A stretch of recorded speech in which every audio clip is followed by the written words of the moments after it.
성도 여러분 안녕하십니까? 행복한 안식일입니다. 자, 우리 하나님의 말씀 요한일서 4장 18절을 읽고 시작하겠습니다. 사랑 안에 두려움이 없고 온전한 사랑이 두려움을 내어 쫓나니. 우리 성도 여러분 안녕하셨습니까? 네, 우리 하나님께서 이렇게 아름다운 찬양을 또 하실 수 있는 그런 능력을 우리 김영희 사모님께 허락해 주셔서 갑자기 부탁을 드렸는데도 이렇게 좋은 음악을 이렇게 만들어 주셨습니다. 너무 감사합니다. 지난주에 제가 한국 다녀와가지고 여러분들한테 인사도 제대로 못 드린 것 같아요. 제가 한국 가서 재미가 하나도 없었습니다. 왜냐하면 여러분들을 너무 보고 싶어가지고, 제가 참 한국에 가니까 불편한 점이 너무 많더라고요. 미국에 있으면은 이렇게 차를 타고 이렇게 다니잖아요. 근데 한국에는 늘 걸어 다녀야 되고 그 땡빛에 막 다니려니까 너무너무 힘들더라고요. 그래가지고 이제 3일 남았다, 이틀 남았다. 그래서 이렇게 미국 올 기간만 이렇게 딱 기다렸었는데, 여러분도 한국 다녀오신 분들이 많으세요. 어떤 분들은 머리도 막 이렇게 헤어스타일로 바뀌시고 하셨는데 좋으셨습니까? 예. 근데 저는 미국이 제일 좋고, 그리고 마리에타 교회가 제일 좋은 것 같아요. 예. 안식일 날 제가 삼육대학교회를 갔는데 어떻게 몸둘 바를 모르겠더라고요. 아무도 저를 아는 척을 안 해주셔가지고 그리고 난 다음에 두 번째 안식일은 영동교회를 갔는데, 거기는 또 새로운 사람이 오니까 저한테 그냥 달라붙어가지고 얼마나 꼬치꼬치 묻던지, 그래서 또 몸둘 바를 몰랐습니다. 우리 교회 와보니까 우리 교회가 최고로 좋은 것 같아요. 이제 우리 다들 이제 돌아오신 것 같아요. 우리 누가 안 오셨나요? 아직 한 분 안 오신 게 있는데, 김정욱 집사님 아직 안 오셨나요? 오셨어요? 아이고, 얼굴 보고 싶은데. 예. 자, 2024년에 아테네 올림픽이 열렸는데, 그때 이제 미국의 사격 선수가, 아주 잘생긴 사격 선수, 매튜 에먼스라는 그런 선수가 있었는데, 세계 최고의 선수였습니다. 결승전 이제 마지막 한 발만 딱 쏘면 이 사람 금메달 따는 거예요. 1등이랑 2등 차이가 너무 많이 나기 때문에 아무도 이 사람이 실수하리라고는 생각을 못 했습니다. 근데 마지막 발을 딱 쐈는데 명중했어요. 10점짜리에 맞았어요. 근데 뭐냐면 자기 표적에 쏜 게 아니라 옆 사람 표적에 딱 쏴가지고 1등으로 달리던 사람이 어떻게 됐냐면 꼴찌가 됐습니다. 이 믿을 수 없는 일이 벌어졌어요. 마지막 순간에 자기 표적이 아닌 다른 사람의 표적에 쏘므로 말미암아서 1등이 꼴찌로 전락하고 말았습니다. 모든 것이 이제 끝나버렸어요. 금메달이 사라졌습니다. 실력이 부족했습니까? 실력이 부족한 게 아니에요. 준비가 부족했습니까? 준비가 부족한 것도 아니에요. 뭘 잘못했어요? 표적을 잘못 봤습니다. 사랑하는 성도 여러분, 우리도 그럴 수 있습니다. 신앙생활은 오래 했음에도 불구하고 우리가 예수님보다도 다른 것을 바라볼 때 우리는 실패하게 됩니다. 그때 두려움이 생기고요.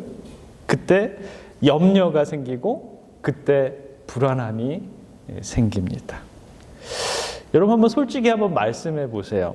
여러분들 두려움 없으십니까? 아마 없다고 말하는 사람은 아무도 없을 거예요. 어떤 분들은 이 건강 생각만 하면 좀 두려워져요. 어떤 분들은 내가 처해 있는 이 현실만 생각하면 좀 불안합니다. 두렵습니다. 어떤 분들은 지금은 괜찮은데 먼 미래에 대해서 생각을 하면 어떻게 살지? 좀 두렵고 불안합니다. 그런데 이 두려움은 단순한 상황 때문만에 생기는 것은 아닌 것 같아요. 그 더 깊은 곳을 좀 찾아보면 이유가 있습니다. 여러분, 어린아이가 갓난 애들이 이제 갑자기 이제 막 비가 막 내리고 천둥이 치고 번개가 치면 어떻게 합니까? 갑자기 막 웁니다. 근데 갑자기 엄마가 이 아이를 딱 안아주면 어때요? 울음을 딱 끊쳐요. 아주 신기하게도 그런 일이 있습니다. 근데 천둥은 그대로 있고 번개도 그대로 칩니다. 상황은 바뀐 게 없어요. 그런데 그 아이는 갑자기 평안해집니다. 왜 그래요? 엄마가 곁에 있기 때문이에요. 사랑이 두려움을 이깁니다.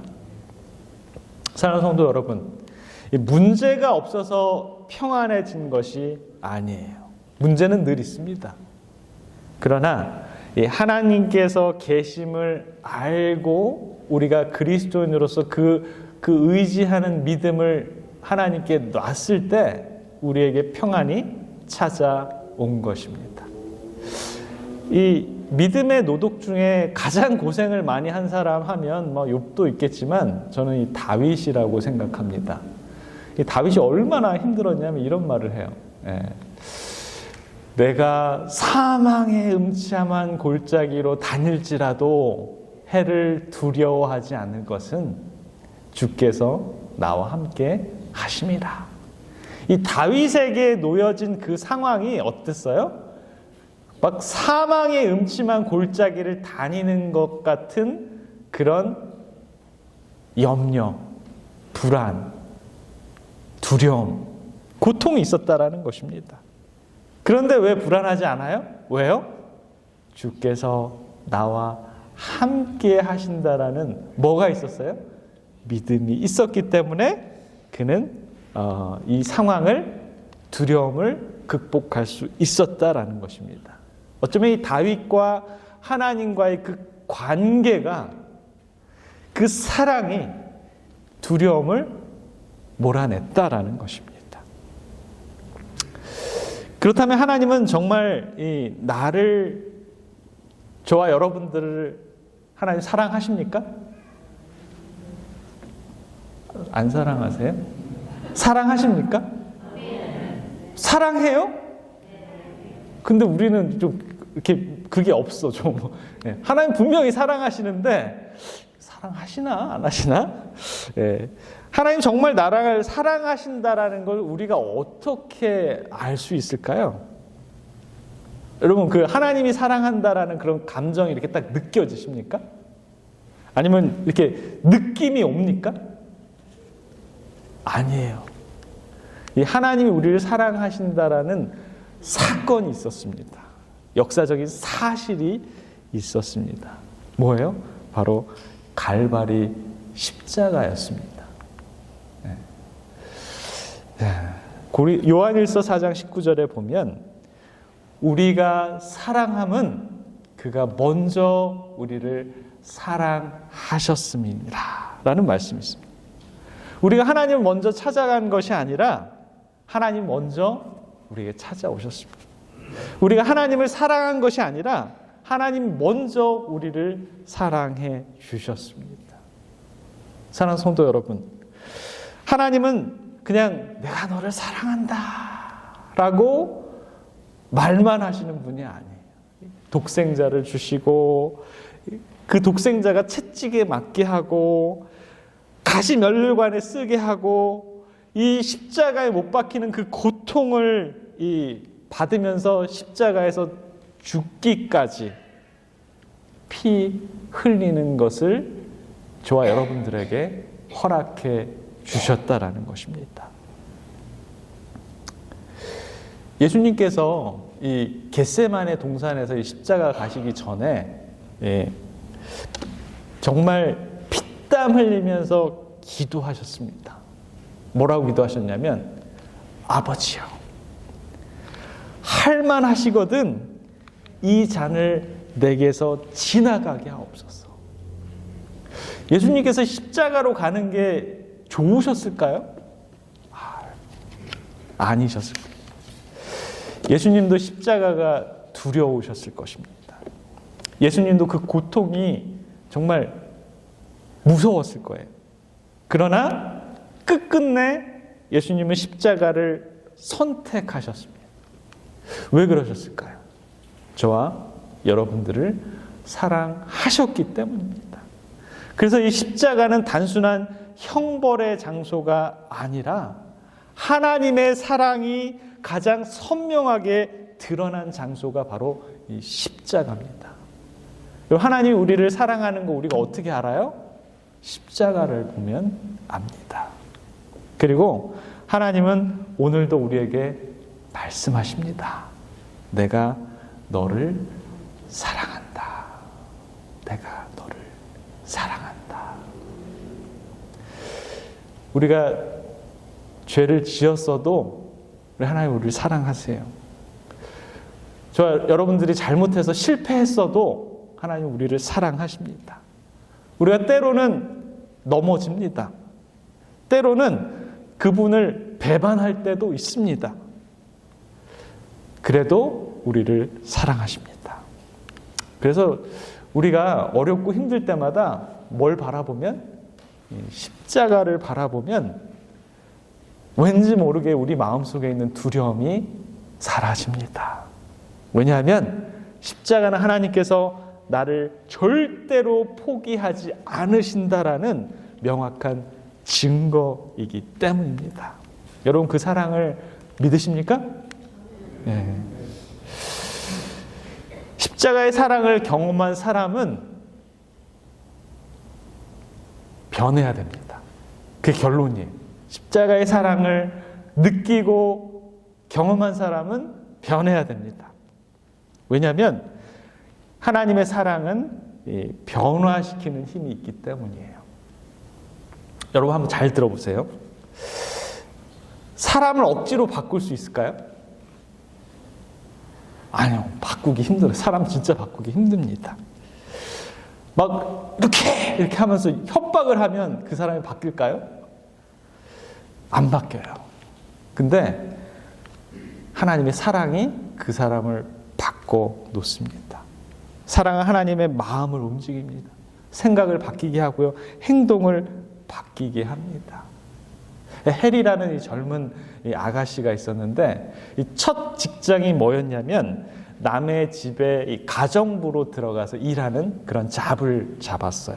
새벽 일찍 6시부터 일어나가지고 밤 10시까지 열심히 일했습니다. 바닥을 닦고 빨래를 하고 무거운 짐을 이렇게 옮기고 또 열심히 하루 종일 정말 열심히 일했어요. 그런데 주인이 녹록치가 않아요. 매우 아주 그냥 냉정한 사람입니다. 칭찬도 안 해주고요. 격려도 없고요. 정말 감사도 없는 그런 사람이었어요. 그냥 정말 먹고 살기 위해서 억지로 일했습니다. 네. 가끔 한 달에 한 번 설거지하면 설거지가 재밌을 수 있어요. 가끔 한 번씩 이렇게 차 세차하면 그게 즐거울 수 있습니다. 그러나 아침 6시부터 밤 10시까지 계속 일만 하다 보니까 이 집안 일이라면 진절머리가 났습니다. 일이 고역이었어요. 하루하루가 짐이었습니다.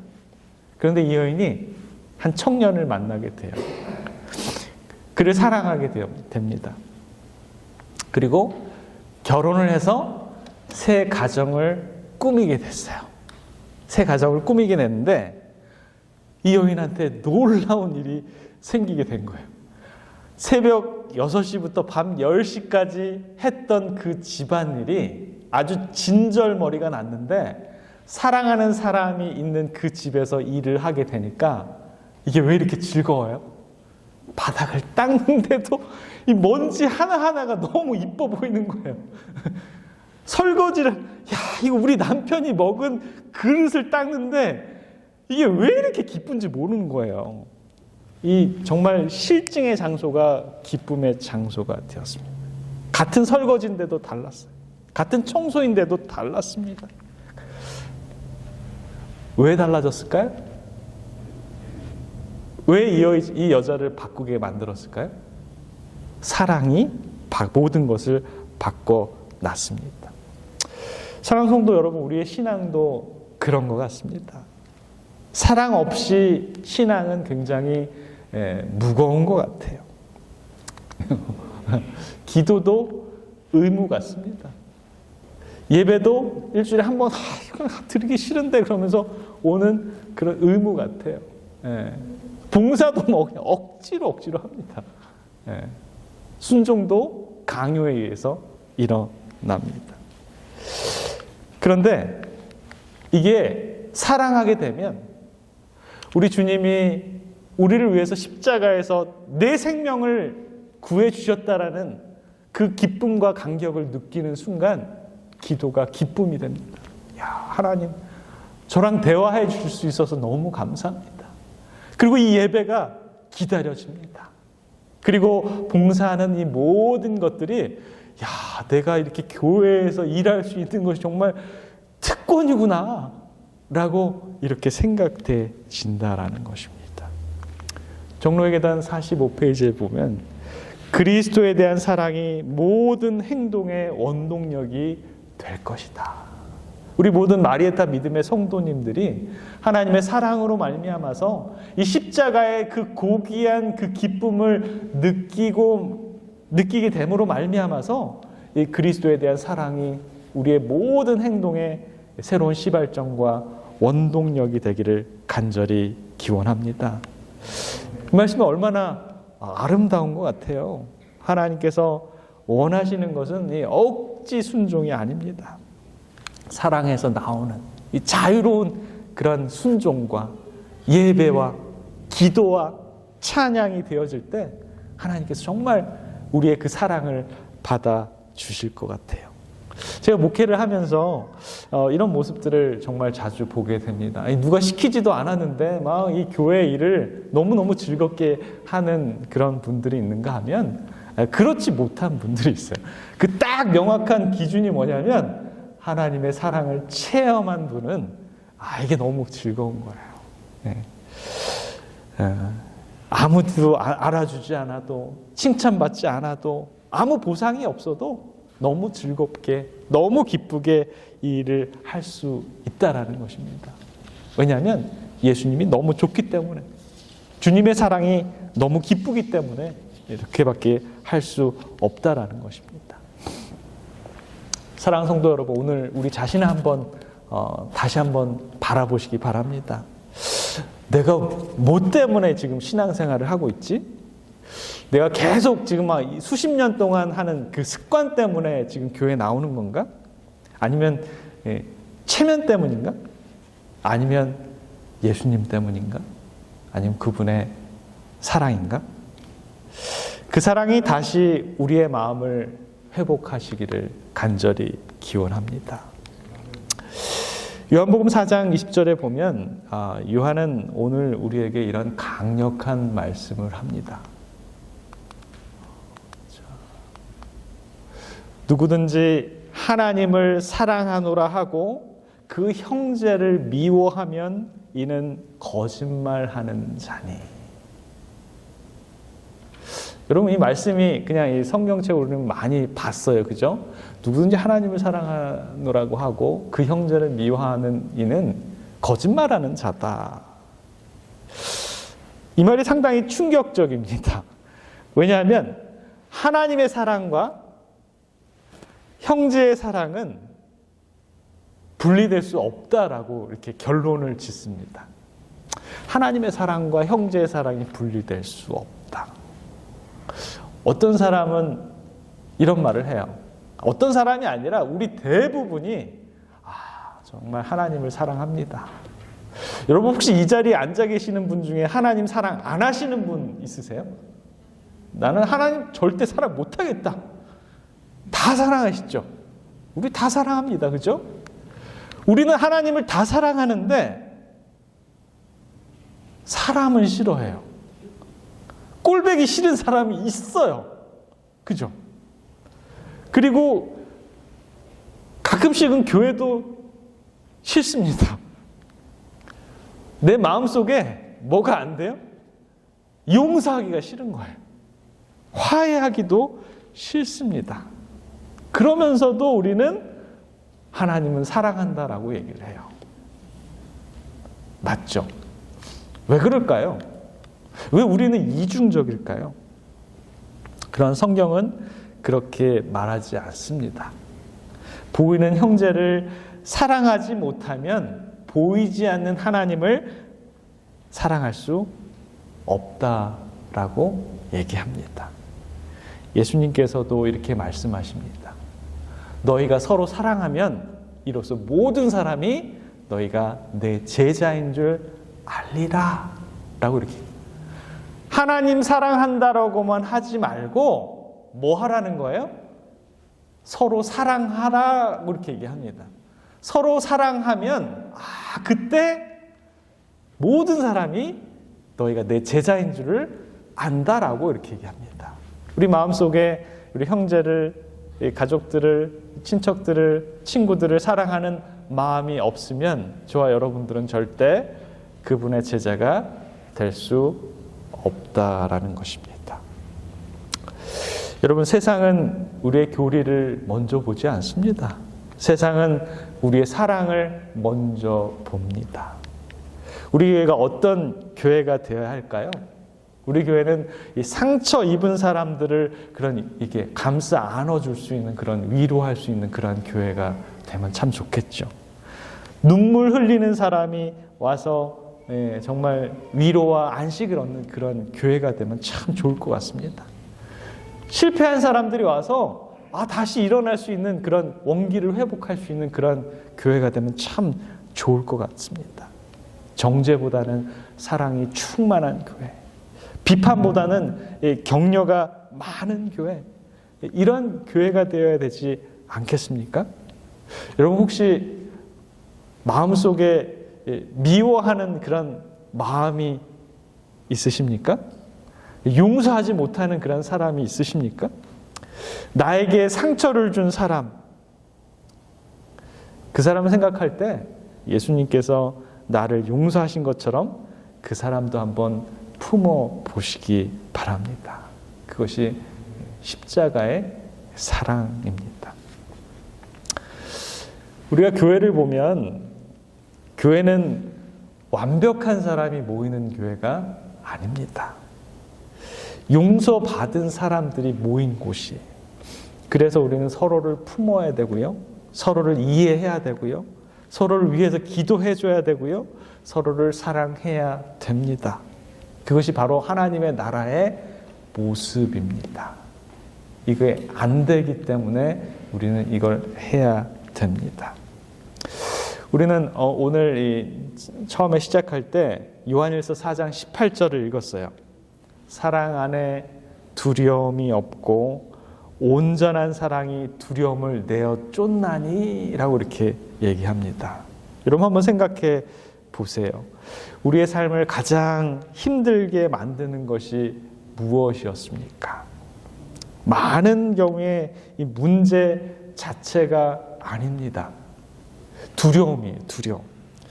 여러분, 이 병보다 더 무서운 게 뭔지 아십니까? 병에 대한 두려움입니다. 가난보다 더 무서운 게 뭔지 아십니까? 가난에 대한 두려움입니다. 죽음보다 더 무서운 게 뭐냐면 죽음에 대한 두려움이 더 무섭습니다. 그러나 하나님은 우리의 마음속에 뭘 계속 심고 계세요? 사랑을 심고 계십니다. 사단은 우리에게 이렇게 얘기해요. 야, 넌 혼자야. 너 혼자 두렵지. 그러나 하나님은 우리에게 내가 너와 함께 할게 라고 이렇게 해요. 사단은 너 실패자야 라고 얘기합니다.